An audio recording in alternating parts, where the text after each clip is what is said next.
Mesdames et messieurs, bonsoir. Merci d'avoir choisi RTI 1 à la 1 de ce 20h. Ce jeudi s'est tenu un conseil national de sécurité sous la houlette du président de la République, Alassane Ouattara. Le CNS a planché sur la situation sécuritaire générale du pays. Le ministre Vagondo Diomandé a fait une présentation. Il en reçoit une situation sécuritaire globalement calme sur l'ensemble du territoire. Dans le dossier politique de ce jeudi, nous ferons le décryptage de l'interview accordée par le président Alassane Ouattara aux médias français, France 24 et RFI. L'entretien a été réalisé en marge du 6e sommet UAUE tenu récemment à Bruxelles. Il a été interrogé sur les questions politiques et internationales. Le gouvernement ivoirien est au front contre la vie chère. Ce jeudi, à la primature, le Premier ministre Patrick Achi a eu plusieurs rencontres, notamment avec la Fédération des consommateurs, les acteurs du secteur du vivrier et ceux du monde du transport. Une rencontre d'échange pour informer et sensibiliser.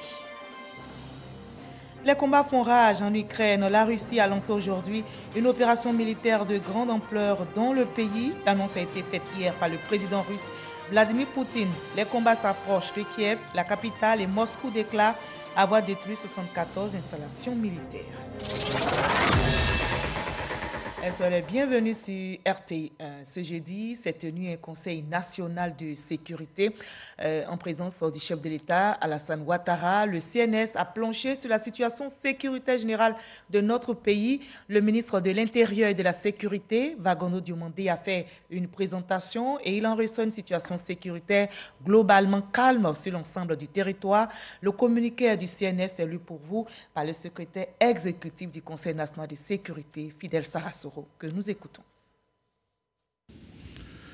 Le président de la République, son Excellence M. Alassane Ouattara, a présidé ce jeudi 24 février 2022 au Palais de la Présidence de la République une réunion du Conseil national de sécurité. L'ordre du jour de cette réunion a porté sur la situation sécuritaire générale. Au titre de la dite situation, le Conseil national de sécurité a noté, à la suite de la présentation du ministre de l'Intérieur et de la Sécurité, une situation sécuritaire globalement calme sur l'ensemble du territoire. L'analyse de la situation sécuritaire a également fait ressortir que notre pays a enregistré, depuis 2012, une nette amélioration de tous les indicateurs de sécurité, contribuant ainsi à une baisse remarquable de l'indice de sécurité au niveau national. En outre, les dispositions prises au sein des différents commandements ont permis une meilleure gestion des ressources humaines, avec notamment des forces plus professionnelles.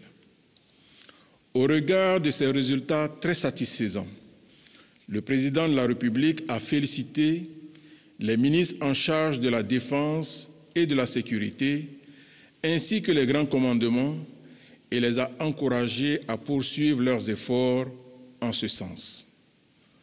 Concernant la lutte contre le terrorisme, le chef d'état-major général des armées a informé le Conseil national de sécurité que le retrait de l'opération Barkhane et de la Task Force Takuba du Mali aura des répercussions probables sur la situation sécuritaire au Sahel et plus généralement dans la sous-région ouest africaine.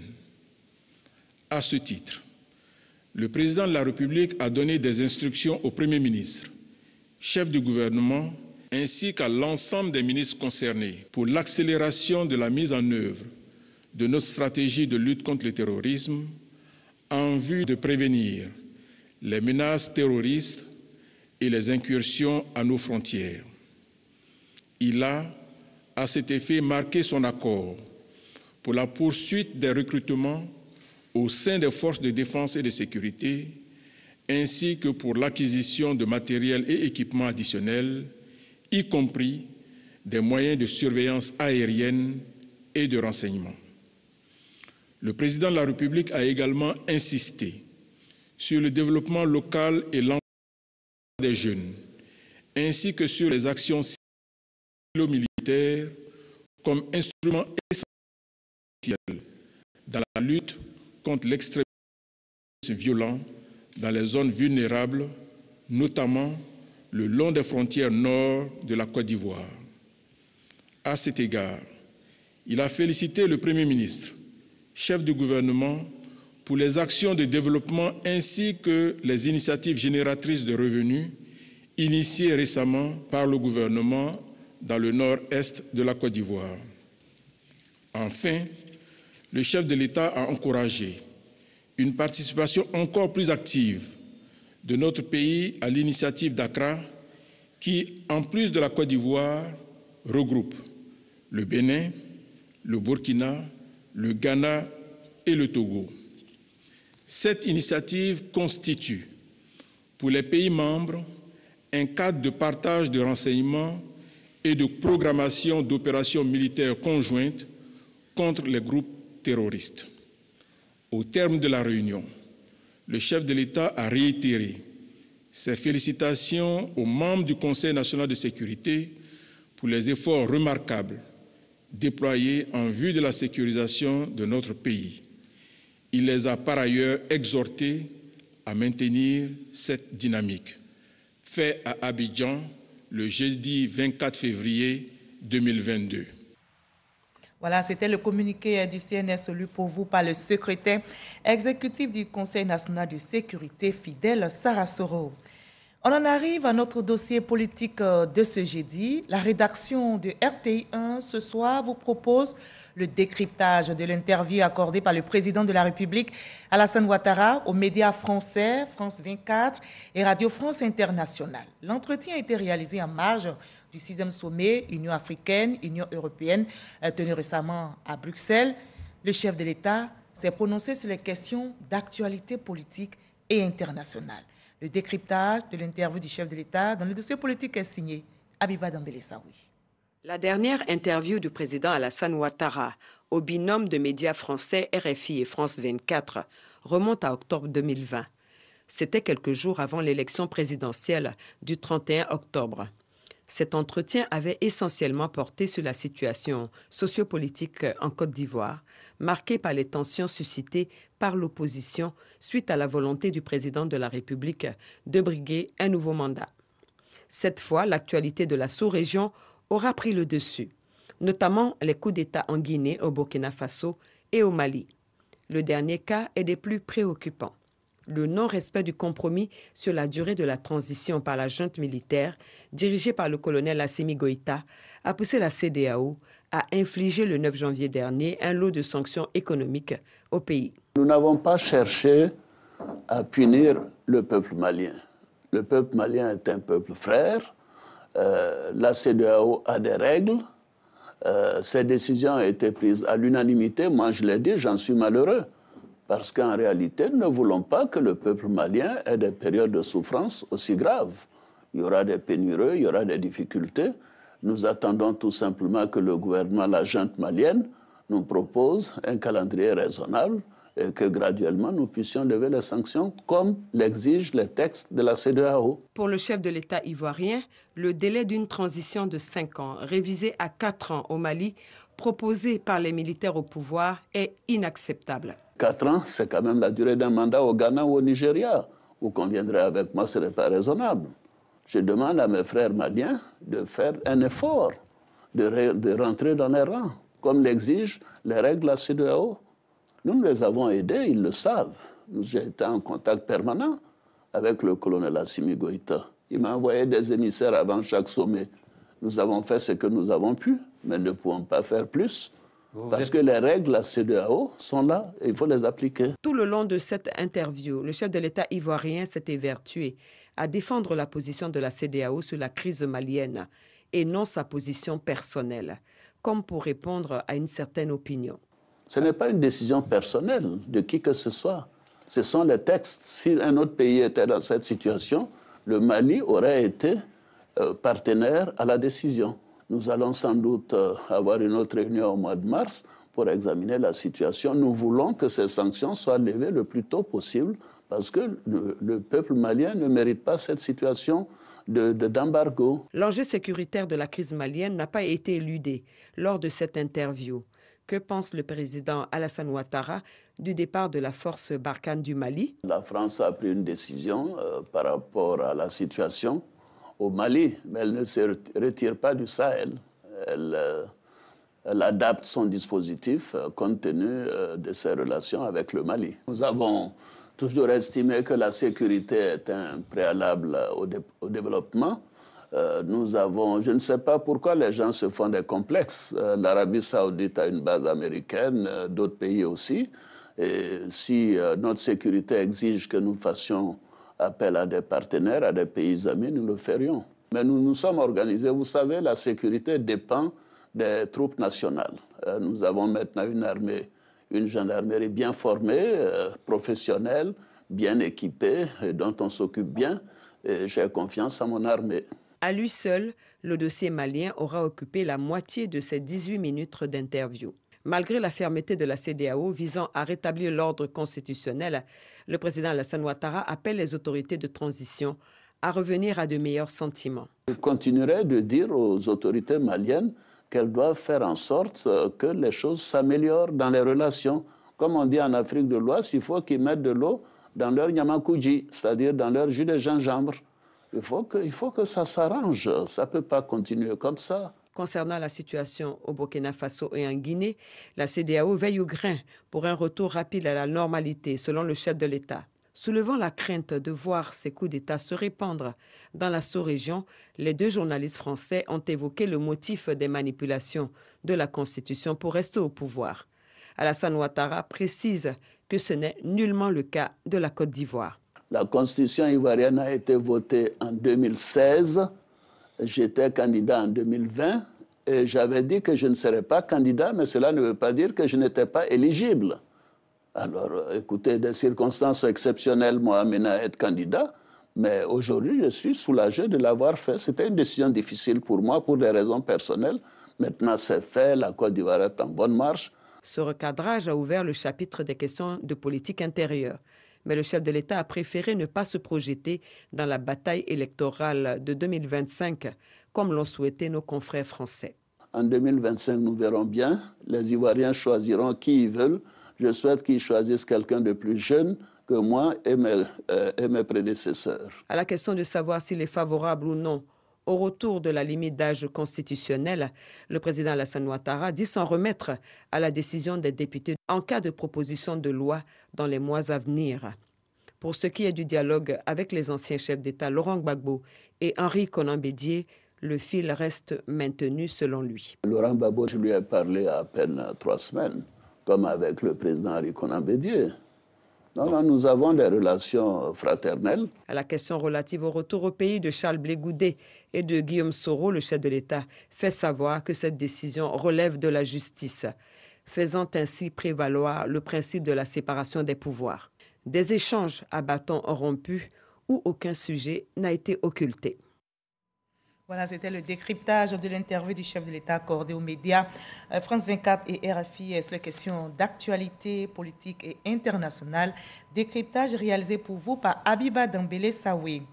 Le gouvernement ivoirien qui prône le développement et la paix est aussi engagé dans la lutte contre la cherté de la vie. Ce jeudi, à la primature, le Premier ministre Patrick Kachi a eu plusieurs rencontres d'échanges, notamment avec la Fédération des consommateurs, les acteurs du secteur du vivrier et ceux du monde du transport. Alexis Ouedraogo nous fait le point de ces rencontres. Hausse de prix sur plusieurs produits de consommation. Ces derniers jours, les populations ivoiriennes sont mécontentes et le disent bien haut. Le gouvernement le sait et est bien engagé à alléger la peine des ménages. Ce jeudi, à la primature, le Premier ministre Patrick Kachi a rencontré la Fédération des consommateurs, les coopératives du secteur vivrier ainsi que les transporteurs. L'exercice fut méthodique, écouter, expliquer, rassurer. Le plus important, c'est de se faire entendre. Et sans tapage, sans violence, nous avons été entendus par les décideurs. Le chef du gouvernement a été sensible au cri du cœur des consommateurs. Dans les jours à venir, des décisions vont être prises allant dans le sens du soulagement de la population. La fédération appelle les consommateurs à la vigilance quant aux surenchères souvent injustifiées. La tomate, le prix a baissé. Le chou, le prix a baissé, le piment. Mais dans les marchés d'à côté, on assiste à une flambée des prix. Nous disons que ça suffit comme ça. Il ne faut pas profiter de la souffrance de la population pour s'enrichir. Je demande aux consommateurs leur collaboration et qu'ils nous signalent partout où il y a les habits avec l'appui du ministère du Commerce et de l'Industrie. Nous allons intervenir pour soulager les consommateurs. Acteurs clés des marchés, les coopératives du secteur vivrier se disent confiantes quant aux dispositions annoncées par le gouvernement. Le Premier ministre nous a rassurés et nous a dit qu'il ne nous laissait pas en marche par rapport à la résolution des problèmes. Il a dit c'est vous les vrais acteurs. Nous, on est ici au bureau. Si on ne vous invite pas, on ne saura pas comment résoudre les problèmes parce que c'est vous qui êtes toujours au quotidien face aux problèmes. Et il nous a rassurés. Il dit qu'il va soutenir le secteur du vivrier et faire en sorte qu'il y ait des productions régulières sur les marchés pour que la crise que nous sommes en train de vivre aujourd'hui, que nous ne puissions plus jamais vivre ça. Quand on a faim, on n'est pas libre. Lui, il le sait, le gouvernement le sait, le président de la République le sait. Je tiens à rassurer tous les Ivoiriens qu'ensemble avec le gouvernement, nous allons régler le problème de cette histoire de la cherté de la vie. Autre secteur impactant fortement la vie des populations, celui du transport. Malgré la montée mondiale du cours du pétrole, trouver des mécanismes efficaces. Tout ce qui va concerner un réajustement ou une augmentation des tarifs de transport va être d'abord discuté avec le ministre de tutelle, avec les ministères techniques concernés. Et c'est à partir de ce moment-là que nous allons peut-être constater des réajustements ou des augmentations. Pour l'heure, aucune augmentation n'a été constatée sur les lignes et aucune politique d'augmentation n'est en gestation pour qu'on connaisse encore les prix chers au niveau des transports. Au nom du chef du gouvernement, le ministre du Commerce s'est voulu rassurant. Nous avons eu des séances de travail, des échanges très fructueux avec l'ensemble des acteurs que nous avons pu rencontrer. Et monsieur le Premier ministre qui a reçu des discours, les doléances ou bien les suggestions qui ont été faites par l'ensemble des intervenants, a prévu en tout cas mettre en place un groupe de travail qui va travailler sur tous ces sujets par rapport notamment aux mesures immédiates et aux mesures structurelles.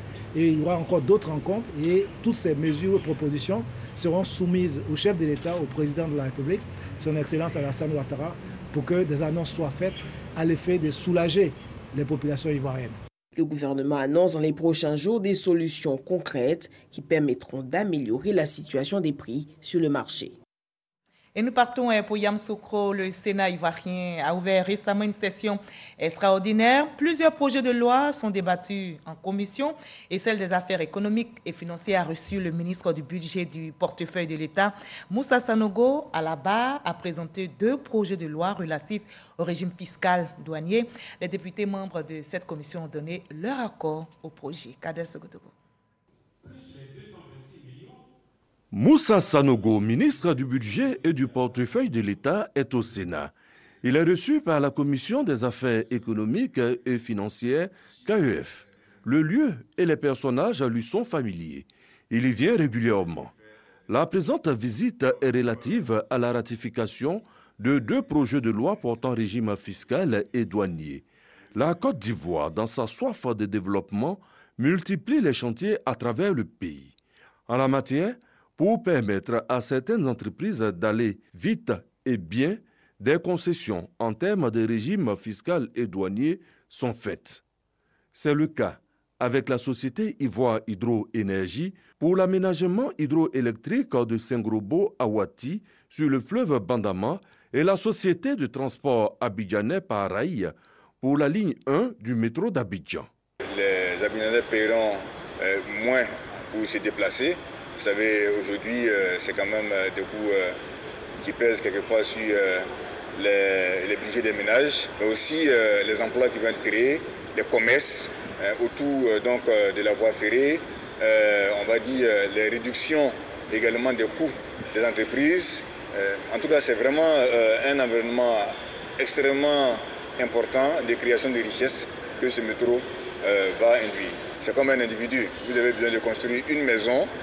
Vous n'avez peut-être pas, je ne sais pas moi, 30 millions, 50 millions avec vous. Vous allez vous rapprocher de la banque pour qu'on vous accompagne dans votre projet.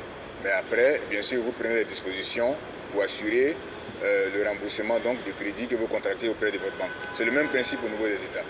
Pour ce qui est du vote, c'est à l'unanimité que les sénateurs, membres de la Commission des affaires économiques et financières du Sénat, ont dit oui aux 2 ratifications. Et les activités se multiplient dans la capitale politique ivoirienne où le ministre Thomas Kamara a lancé aujourd'hui même les travaux de construction d'un réservoir de super sans plomb sur le site du dépôt pétrolier de Yamoussoukro. Cette infrastructure vise à accroître la capacité de stockage face à la forte demande en hydrocarbures sur le marché national et sous-régional. Les travaux vont durer 18 mois. Mama Traoré depuis Yamoussoukro. Il s'agit d'un projet très important pour notre pays et pour le marché de l'Interland. Pour cette raison, Thomas Kamara va se déguiser en soudeur, le temps de fonder la première tôle du futur réservoir de super sans plomb du dépôt pétrolier de Yamoussoukro. Cette extension de la capacité de stockage vient soulager la Gest aussi, société de gestion des stocks pétroliers de Côte d'Ivoire. Aujourd'hui, le dépôt est saturé. Le taux de rétention est passé de 22 en 2020 à 24 en 2021. Là où la norme internationale de gestion des dépôts est de 12, nous sommes aujourd'hui à 24 pour la rotation des dépôts. Le futur bac pourra contenir jusqu'à 20 000 m3 de carburant super, faisant ainsi passer la capacité totale de stockage du dépôt pétrolier de Yamoussoukro de 60 700 m3 actuellement à 80 700 m3. La Côte d'Ivoire, hub énergétique de la sous-région, n'entend pas s'arrêter là. La demande en super est plus forte que la demande en gasoil, globalement quand on additionne les besoins de la Côte d'Ivoire et des pays de l'Interland. Donc nous commençons d'abord par le bac de super, cette année en 2022, mais dès 2023, nous attaquerons, nous poursuivrons avec le bac de gasoil pour justement augmenter la capacité de travail du dépôt en ces 2 produits, super et gasoil. Les travaux de construction de ce réservoir de super sans plomb vont coûter 7 milliards de francs CFA. La mise en service de l'ouvrage est prévue pour le premier trimestre 2023. Et au plan sanitaire, on fait le point de la pandémie de Covid-19 en Côte d'Ivoire.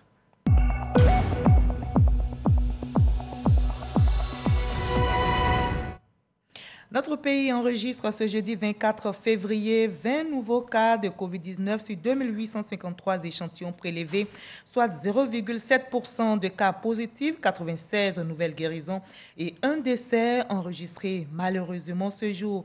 À la date du 24 février 2022, la Côte d'Ivoire, notre pays, compte 81 430 cas confirmés, dont 79 692 personnes guéries, 792 décès au total et 937 cas actifs. Préservons notre santé, continuons de respecter les gestes barrières et surtout, faisons-nous tous vacciner. Les ferrailleurs déguerpis le 4 janvier dernier, à proximité de la voie express d'Abobo, ont érigé des barricades et incendié des pneus ce matin pour exprimer leur mécontentement. La circulation dans la zone a été perturbée du fait de leur manifestation. Et bien après les échauffourées avec la police, le calme est revenu, nous témoigne Didier Nguisson. À Bobo-Anador, ce groupe de jeunes identifiés comme des ferrailleurs lance des pierres aux policiers de la CRS. Ces derniers sont venus en renfort suite à une saisine de matériel des ferrailleurs par la mairie qui aurait mal tourné face à des ferrailleurs récalcitrants à leur relocalisation sur le site de Ndotré. Des pneus sont brûlés sur la chaussée, perturbant ainsi la circulation. Riverains et ferrailleurs témoignent. J'étais à la maison. Et puis, en même temps, j'ai vu les jeunes courir dans tous les sens. Par la frayeur, je suis rentrée d'abord me cacher avec mes parents. Donc, quand j'ai demandé, on dit que c'est un affrontement entre les jeunes ferrailleurs et la police. Donc, aujourd'hui matin, là, il y a des policiers qui sont venus, ils sont rentrés dans les ferrailles pour aller ramasser les pièces de la ferraille. Bon, ils sont sortis avec ça. Bon, par après, il est venu prendre un lacrymogène qu'ils vont lancer. Il nous a dit de partir en Ndotré. On est allé vérifier qu'il n'y a pas de place. La nouvelle ferraille d'Abobo, située à Ndotré, avec ses 1500 magasins, peine à avoir des locataires malgré les engagements pris par les ferrailleurs de s'y installer après le déguerpissement le 4 janvier dernier. Le conseil municipal d'Abobo se dit déterminé à assainir la commune. Ils pensent que s'ils insistent, s'ils vont jusqu'à cette violence, ça va amener donc le conseil municipal à reculer. Voilà, mais je voudrais vous assurer que le conseil municipal ne reculera pas, parce qu'on ne les déguerpit pas pour déguerpir. Les opérateurs qui exercent, nous les invitons en tout cas à se plier à l'arrêté du conseil municipal de Madame le maire et donc de rejoindre donc la nouvelle place, le nouveau site. Le programme d'urgence de la commune d'Abobo permettra de réaliser d'importantes infrastructures qui devront, à terme, transformer la commune la plus peuplée de Côte d'Ivoire. On va bientôt accueillir le CHU, la piscine olympique, le lycée d'excellence, l'institut islamique et puis l'échangeur. Mais tout ça ne peut pas, coexister avec une casse dans les désordres que nous connaissons tous, ce n'est pas possible. En plus des 12 hectares de la nouvelle ferraille, 42 hectares seront bientôt aménagés pour la relocalisation définitive des ferrailleurs d'Abobo. Le dialogue n'a que des avantages, dit-on. C'est pourquoi on privilégie le dialogue à la Fédération pour la paix universelle, en prélude justement au sommet international sur la paix et le développement initié par la Fédération pour la paix universelle qui se tiendra dans notre pays. La section FPU Côte d'Ivoire initiée des sommets dans certaines régions du pays. Voyons l'étape de Bongouanou pour la région du Moronou avec Herman Niamien. C'est un véritable coup magistral sur les principes universels de paix que le président de la Fédération pour la paix universelle section Côte d'Ivoire a donné à son auditoire au cours du sommet régional qui s'est tenu à la préfecture de Bongouanou. Selon Akasaï Lazare, ce sont les efforts conjugués des uns et des autres, peu importe les obédiences religieuses et politiques, qui peuvent garantir la paix dans un pays. À notre jeunesse de Borno, de s'entendre pour construire son avenir. Ceci est très important, indépendamment de tous les clivages qui puissent y avoir, n'est-ce pas, dans leur milieu. Le seul intérêt qui vaille, c'est d'être unis pour construire la paix, pour leur avenir. Invité d'honneur à ce sommet régional qui se tient en prélude, au sommet international de la Fédération pour la paix universelle qui aura lieu en Côte d'Ivoire, le ministre de la Réconciliation et de la Cohésion nationale a félicité les initiateurs de cette rencontre qui, selon lui, peut contribuer au renforcement de la cohésion sociale. Il faut faire en sorte que nos parents qui ont accepté de vivre ensemble depuis toutes ces décennies-là, eh bien, continuent de vivre ensemble comme ils l'ont toujours fait par le passé. C'est en cela que je voudrais vraiment vous féliciter pour cette belle initiative et surtout pour le lieu choisi. Bongouanou, parce qu'effectivement, Bongouanou a besoin de messages de paix et d'actions de paix pour que nous puissions ressouder le tissu social ici dans cette localité. L'inspecteur général d'État Théophile Awandoli s'est réjoui de la tenue de cette cérémonie à Bongouanou, une ville jadis paisible, mais qui a connu des soubresauts lors de l'élection présidentielle de 2020. Nous voulons donc sans calcul pour la paix. Rien que la paix, uniquement la paix dans le Moronou. Oui, nous le pouvons avec l'aide de Dieu. Parce que tant que Dieu est avec nous, tout peut être possible. Prions Dieu pour qu'il y ait toujours la paix en Côte d'Ivoire, la paix dans le Moronou. Au cours de cette cérémonie, 3 personnalités ont été distinguées au rang d'ambassadeurs de paix pour leur implication dans la préservation de la paix et de la cohésion sociale dans la région du Moronou. Il s'agit du préfet des régions du Moronou, Okoma Ayo Jeannette, du préfet hors grade Kablan Anzien André et de l'opérateur économique Coratin Brou André Noël. Yétikou, c'est le nom d'une association qui prône aussi la paix. Et cela fait 50 ans que cette association existe. Elle regroupe les Baoulés des régions du Nzi et de l'Ifou, résidant à Agboville. Les membres vivent en bonne intelligence avec leurs hôtes, les Abers et Krobou. Et cette cohésion sociale a été célébrée récemment au Kateran, extension d'Agboville. Le reportage de Théodore Zouzou est commenté pour vous par Godefroy Kambawa. Rosalie Agricultrice d'Etini Baoulé, vit dans un village à Baie du département d'Agboville.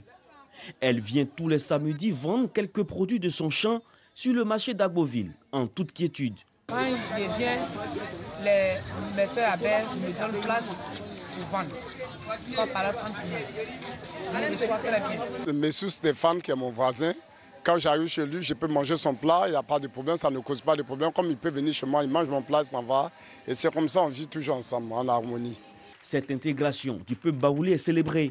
L'association Yetikoun, entendez, nous sommes un, regroupant les communautés des régions du Nzi et de l'Ifou, a acquis un terrain pour la construction de son siège.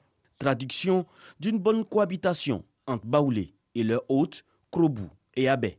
C'est avec joie que nous venons participer à cette cérémonie. Nous venons ici pour témoigner la cohésion sociale. Les chefs Abé savent maintenant où trouver les Baoulés sur place et qui est leur interlocuteur. La pose de la première pierre du siège de Yetikoun est effectuée par le parrain Nguessan Kofi Lataï, secrétaire d'État en charge du logement social. La GBTSA, c'est la Côte d'Ivoire en miniature.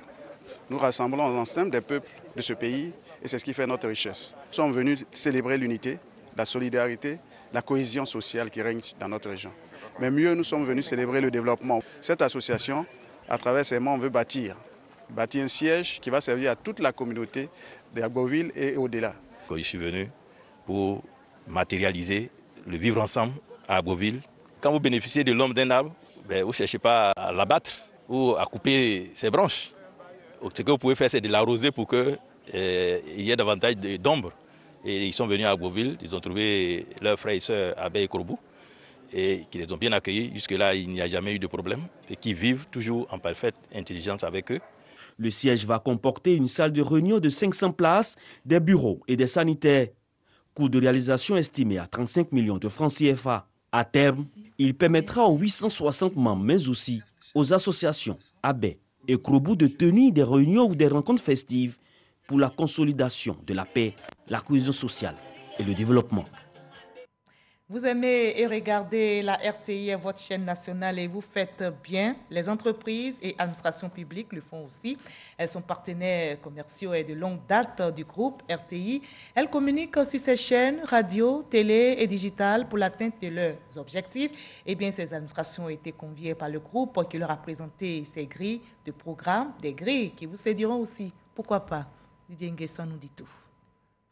Être à l'écoute des administrations publiques qui sont des partenaires de choix pour la RTI. Le média de service public à travers cette direction. RTI Publicité et RTI Marketing et Communication se présentent avec ses plus beaux atouts, les grilles de programmes et les audiences. Celles-ci cumulent à près de 2 millions d'abonnés YouTube, plus de 4 millions sur Facebook, 800 000 abonnés Twitter et 680 000 sur Instagram, selon les chiffres de Daniel Conan, chef de département marketing digital et analytique.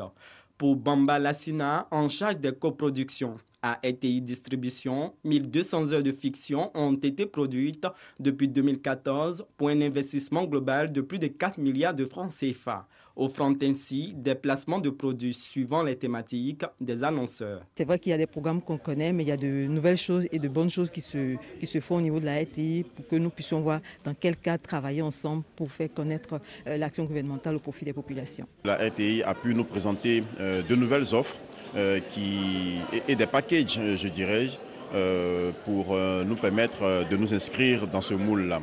En tout cas, c'est un début de partenariat, je pense, qui doit être encore renforcé pour nous permettre d'atteindre nos différents objectifs en termes de communication. Les services commerciaux de la RTI s'engagent à faire perdurer ce partenariat en prenant en compte les observations des directions de communication des entreprises publiques. Nous avons compris qu'ils ont également aussi une mission de service public. Et dans le cadre du programme Côte d'Ivoire solidaire, il est important pour eux qu'au-delà de leur savoir-faire et de ce qu'ils font, qu'ils le fassent savoir. Et la meilleure façon de faire savoir ce que tu fais, c'est d'avoir un partenariat avec un média qui n'est pas seulement visible sur Abidjan, mais dans toute la Côte d'Ivoire, qui s'entend, qui se voit et qui j'ai envie de dire, qui se scrolle. Donc c'est très important pour nous de pouvoir leur parler, les écouter, et puis renouveler ce partenariat-là pour qu'en 2022, on repousse les limites. Le secteur public et parapublic est un segment important pour nos stratégies marketing et commerciales. C'est tout à fait normal qu'on les invite à cette rencontre pour discuter, échanger avec les différents acteurs et dans la mesure de nos possibilités, satisfaire à leurs attentes. Le faisant, nous espérons capter le maximum de budget pour un partenariat gagnant-gagnant. Des objectifs chiffrés à atteindre avec le soutien de la Direction générale de la Maison Bleue. La RTI se doit de rechercher des ressources additionnelles en vue de faire face aux charges considérables liées à ces nouvelles ambitions de groupes de médias audiovisuels à l'esprit innovant et conquérant. Les administrations publiques représentent 20% du chiffre d'affaires de RTI Publicité. Qu'Assemblée ont su bien aussi la RTI comme partout ailleurs. Les fidèles chrétiens là-bas ont rendu hommage au président de la République Alassane Ouattara pour ses actions en faveur de la paix et du développement. Une messe d'action des grâces a été organisée. Les fidèles ont prié pour la paix dans notre très beau pays. Issa Chonayo. Songon, ce dimanche, jour de culte chez les fidèles chrétiens. Fils et filles de la sous-préfecture se sont mobilisés pour organiser une messe d'action de grâce à la paroisse Saint-Joseph et pour des Songon qu'Assemblée. Chants, prières et invocations sont faits à l'intention du président de la République, Alassane Ouattara, et pour la paix en Côte d'Ivoire.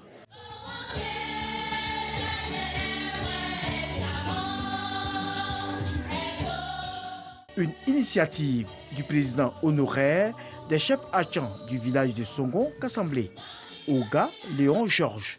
Par ailleurs, membre du bureau du Conseil économique, social, culturel et environnemental, qui profite de cet instant pour saluer toutes les réalisations du chef de l'État en faveur des populations de Songon.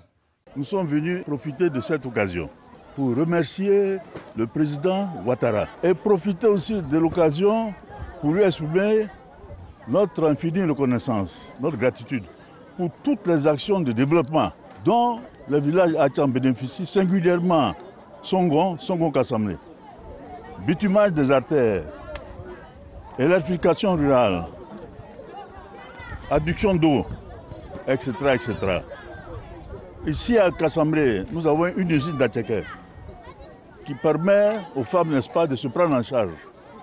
Le représentant du ministre-gouverneur du district d'Abidjan se réjouit de la mobilisation de tous pour cette prière en faveur de la paix en Côte d'Ivoire. Tout vient de Dieu. Et ici, après Dieu, nous avons le président de la République, notre président qui est Alassane Ouattara, qui permet à ce que tout se passe.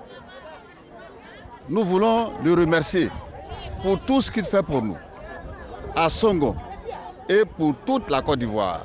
Le message que le ministre-gouverneur voudrait lancer à Songon et au village de Kassamlé, que vraiment les cœurs s'apaisent. La population de Songon promet de multiplier ce genre d'initiatives pour la cohésion et la paix en Côte d'Ivoire.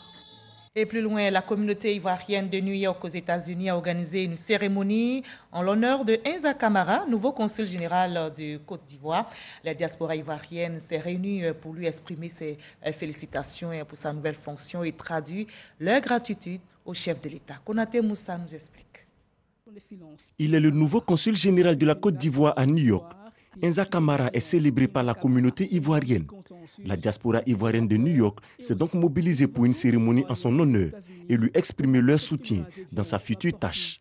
Dans son adresse, le consul général de New York, Inza Kamara, a rassuré de sa disponibilité. Il a également rappelé les rôles et missions du consulat. La présidence du consulat général a pour mission, entre autres, de faciliter les démarches administratives et de servir les intérêts de l'ensemble des membres de la communauté.